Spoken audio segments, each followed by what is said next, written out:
ഇപ്പം വലിയ വിവാദങ്ങളൊക്കെ നടക്കുന്ന ഒരു അവസരമാണല്ലോ. എന്താ എന്റെ ഉദ്ദേശം? പ്രിയങ്ക ഒരു ചോദ്യം ചോദിക്കുന്നത് എതിർപ്പില്ലെങ്കിൽ എനിക്ക് എതിർപ്പുണ്ട്. ഞാൻ നിങ്ങളോട് വന്നപ്പോഴേ പറഞ്ഞിട്ടുള്ള കാര്യമാണ് എന്നോട് ഇങ്ങനത്തെ കാര്യങ്ങൾ ചോദ്യം വെറുതെ ബുദ്ധിമുട്ടിക്കണ്ട. നിങ്ങൾ ഈ തീ കത്തുന്നിടത്ത് ഇങ്ങനെ വാരിയിട്ട് കത്തിക്കാൻ നോക്കണ്ട, എനിക്ക് താല്പര്യമില്ല. സംസാരിക്കാം. തുടക്കത്തിലെ കല്ല് കടിച്ചാ പിന്നെ അത് ശരിയാവൂല. വേണ്ട, നിങ്ങൾ ചോദിക്കണ്ടെന്നേ. താല്പര്യമില്ലെന്നേ. ഡിസ്ക്ലോസ് ചെയ്യാൻ ഞങ്ങൾക്ക് ബുദ്ധിമുട്ടുണ്ട്. പക്ഷേ അമ്മ ഇതൊക്കെ പിടിച്ച് ഇളക്കി എന്നോട് ഓരോ ചോദ്യങ്ങൾ ചോദിച്ച് എന്റെ ആൻസർ കിട്ടുന്ന വെച്ചാൽ നടക്കൂല. സാധാരണ ആരെങ്കിലും ചോദിച്ചാൽ ഞങ്ങൾ ഇങ്ങനെയാ പറയാറുള്ളത്. ഒരു എക്സ്പ്ലനേഷൻ ധാരാളം മതി. അമ്മയിൽ എന്തുണ്ടായി ഇതൊക്കെ എന്നോട് ചോദിക്കേണ്ട കാര്യമില്ലെന്ന് ഞാൻ ആദ്യം പറഞ്ഞു. കാരണം അലി കുറച്ച് അങ്ങനെ ചോദിക്കുന്ന ആളാണ്.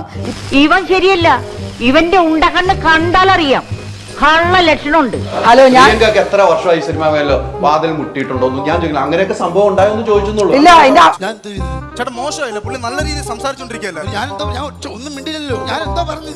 എന്തോ മുട്ടിയ അത് മുട്ടി കഴിഞ്ഞാൽ ആരെ കൈ ഓടിക്കാനുള്ള കഴിവ് എനിക്കുണ്ട്. മര്യാദക്ക് മറിച്ചാണെങ്കിൽ മഹാപേശക.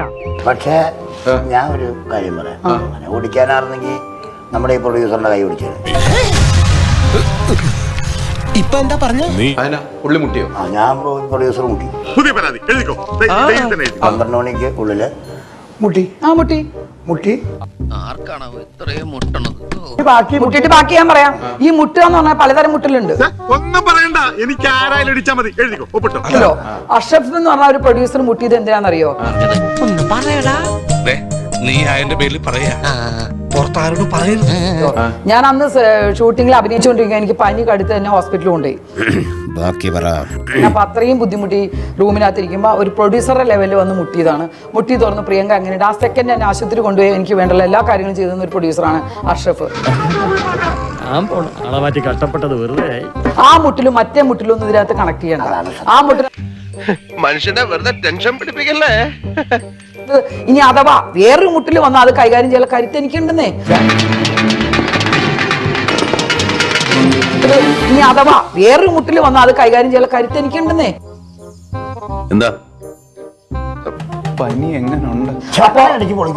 ചകലയാ. ബാക്കി ഞാനിപ്പോ കുട്ടന്റെ ഷിനിഗാമി എന്ന് മാറ്റി പറയേണ്ടി വരും. പ്രിയങ്കയ്ക്ക് പറയാനുണ്ട് ഇതേ കുറിച്ച്. പറയും, ഉറപ്പായിട്ടും പറയും. പ്രതീക്ഷയ്ക്ക് വകയുണ്ട്. അലിയുടെ മുമ്പിൽ ഇരുന്ന് പറയും. സംഘടന അമ്മയ്ക്കുള്ളിലെ പ്രശ്നങ്ങളും എല്ലാം ഞാൻ പറയും, എല്ലാം പറയും. വൈകാതെ നിങ്ങൾ അറിയും. കാത്തിരിക്കുക, കാണുക.